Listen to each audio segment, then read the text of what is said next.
Ang video na ito mga kaubayan ay tungkol sa nagdudura at nagsusuka ng dugo. Ilan na po yung pinalabas ko sa aking YouTube channel, sa aking Facebook page, sa aking official page tungkol sa nagdudura at nagsusuka ng dugo. Sana po paki-like at share naman po ang video na ito para malaman po ng ating mga kaubayan ang kahalagaan ng halamang gamot para sa nagdudura at nagsusuka ng dugo. Nang kagamitan po mga kaubayan ay ang puso ng saging. Puso ng saging po. Itong puso ng saging ay marami po tayong benepisyong nakukuha dito. Kaya lang ipinukos po namin ito sa nagdudura at nagsusuka ng dugo. Kasi po, ito ang halamang gamot na may kakayahan na gumamot sa mga may sugat sa loob ng ating katawan, ang puso ng saging. Ang proseso ng paggamit nito ay linalaga po ito mga kaubayan. Tinatabi ko ito kasi ulamin ko ito. Pinipirito ko po ito mga kaubayan. Ito, masarap na pinirito ito. Ang proseso po ng paggamit ng puso ng saging ay tinatanggal po ito. Ito po mga kaubayan, tignan po ninyo ha. Ito. Mga dalawang ganito karami. Ganito po.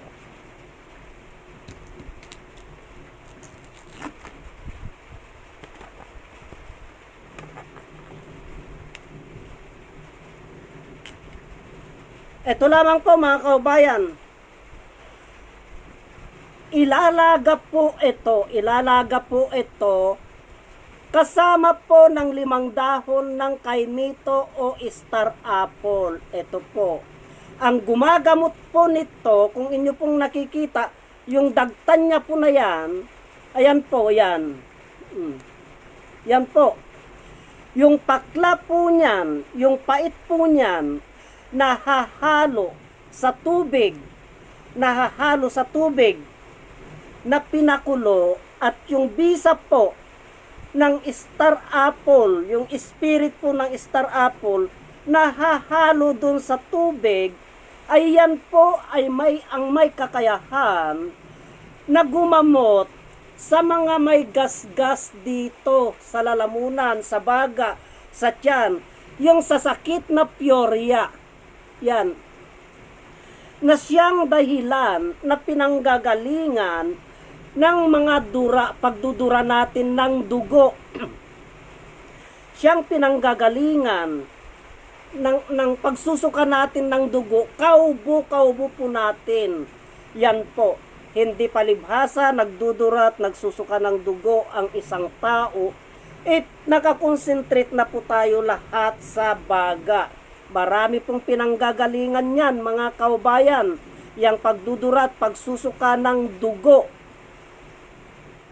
Meron sa piorya, meron sa allerginitis, meron sa ubo ng ubo. Nagagasgas na dito mo, nagkasugat-sugat na yan, kasisinga mo na ganon, at wala ka pa rin pong nakukuhang plema. Meron din yung gasgas na yung bituka mo, sira na yung bituka mo. Yan po ang mga dahilan ng pagdudura at pagsusuka natin ng dugo. Kaya sa pamamagitan ng puso ng saging na ipakulo po ito kasama ng dahon ng kaimito. Mga 5 dahon ng kaimito at 2 palatang lamang po nito. Ipapakulo po yan. At yan po ang pangmumumog po, para kung may mga gasgas ka dyan, may sugat ka dyan, sa dila, kung ano-ano pa man, ay gagamutin niya po yan, saka po inom ng 1 baso.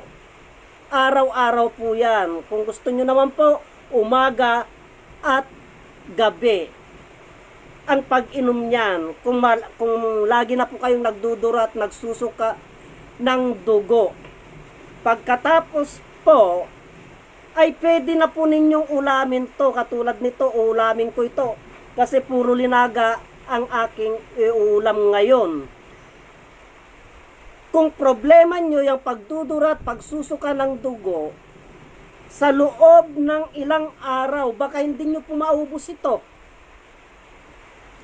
Baka hindi nyo po maubos itong isang puso ng saging, imagaling na po yung inyong pagdudura at pagsusuka ng dugo. Basta't sundin nyo lamang po ang tamang proseso kung paano po gamutin yung pagdudura at pagsusuka ng dugo. Inuulit ko mga kaubayan ha, ang gumagamot po nito yung dagtan niya po na yan. Nakikita nyo yung dagtan niya na yan mga kaubayan. Ayan po. Yung pinutol ko na yan. Ito po.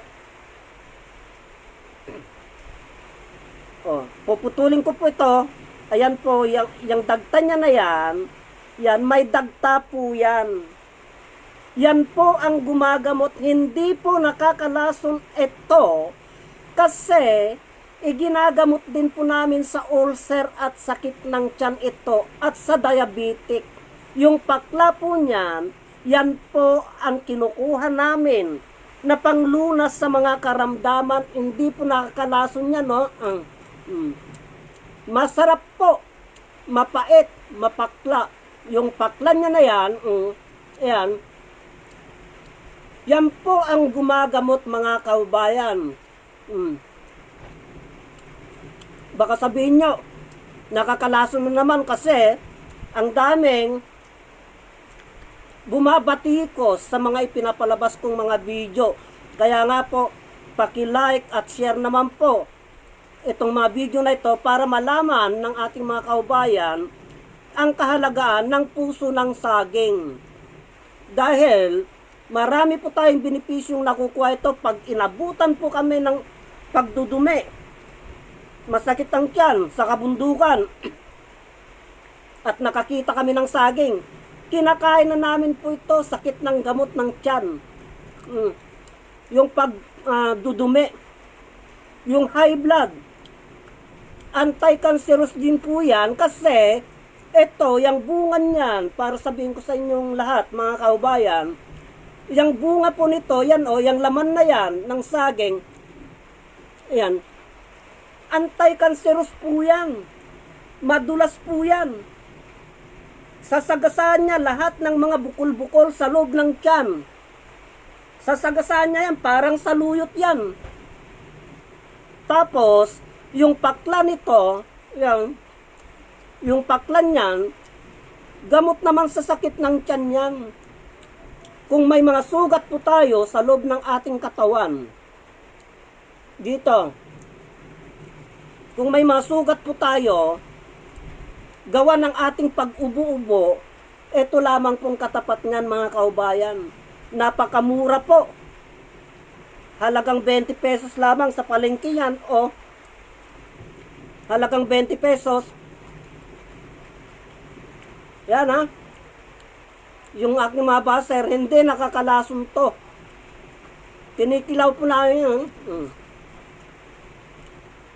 Masarap.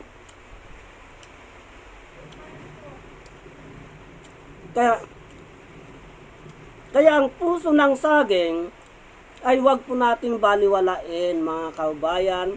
Marami po tayong benepisyong nakukuha sa puso ng saging.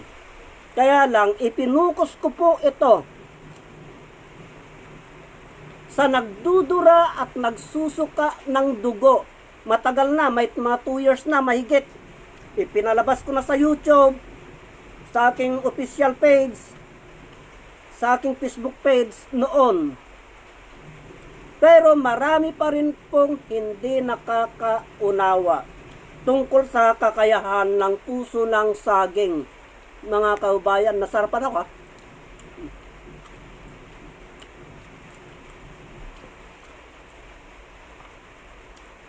Antabayanan nyo po yung mga ipapalabas kong mga videos kasi magpapalabas ako ulit ng mga videos, lahat ng uri ng karamdaman ay makikita nyo po dito sa channel na ito, sa page na ito, sa aking official page at sa aking YouTube channel.